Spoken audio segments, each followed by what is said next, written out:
देशवासियों को डॉक्टर बाबा साहब अम्बेडकर की जयंती की हार्दिक हार्दिक शुभकामनाएं देता हूँ। ये बात हमने बार बार दोहराई है और इस देश के अंदर हम ही ने चीख चीख कर ये बात दोहराई है कि इस देश के अंदर अगर सबसे महान पुरुष कोई जन्मे है तो वो डॉक्टर भीमराव अम्बेडकर है। आज उनकी जयंती पूरे विश्व में मनाई जाती है और उसी जयंती को मनाने के लिए हम भी यहाँ पर आए हुए हैं। शहर भर में आप जो माहौल देख रहे हैं वो इस बात की गवाही दे रहा है कि जिस शख्स ने इस देश को संविधान दिया है, एक ऐसा संविधान जो सिर्फ अब भारत देश ही नहीं बल्कि पूरा जग जो है जिसे मानता है, समझता है कि कितना अच्छा संविधान इस देश को डॉक्टर बाबा साहब अम्बेडकर ने दिया है।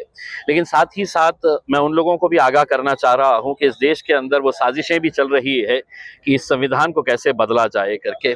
इस देश के अंदर ये साजिशें भी चल रही है कि डॉक्टर बाबा साहब अम्बेडकर ने अपने समाज को जो रिजर्वेशन दिया है उस रिजर्वेशन को किस तरीके से वर्गीकरण नाम देकर उसको किस तरीके से ख़त्म करने की एक पहल की जा रही है।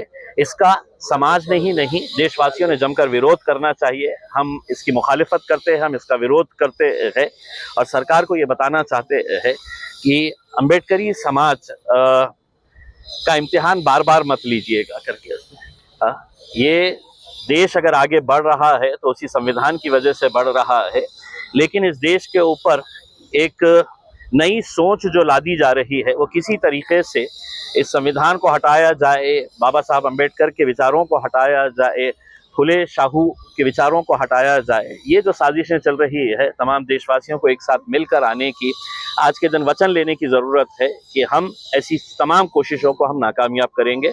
मैं एक बार फिर से तमाम देशवासियों को डॉक्टर बाबा साहब अम्बेडकर की 135वीं जयंती के ऊपर हार्दिक हार्दिक शुभकामनाएं देता हूँ। लेकिन नेशनल लेवल से लोकल लेवल तक संविधान को हथियार बनाकर दलितों माइनॉरिटीज़ को जो है तो कुचला जा रहा है, एक टूल के तौर पे इसको इस्तेमाल किया जा रहा है।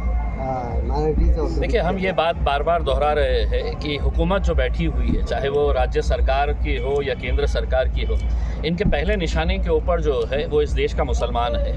जब ये मुसलमानों से पूरी तरीके से फारिग हो जाएंगे तो इनका दूसरा सबसे बड़ा निशाना जो रहेगा वो एससी समाज रहेगा, अम्बेडकरी समाज रहेगा। इनकी साजिश यही चल रही है उसमें। और अगर आज ये समाज तमाम, चाहे वो मुसलमान हो, दलित हो, पिछड़ा हो, अगर ये बात को नहीं समझेगा तो शायद बहुत देर हो जाएगी उसमें।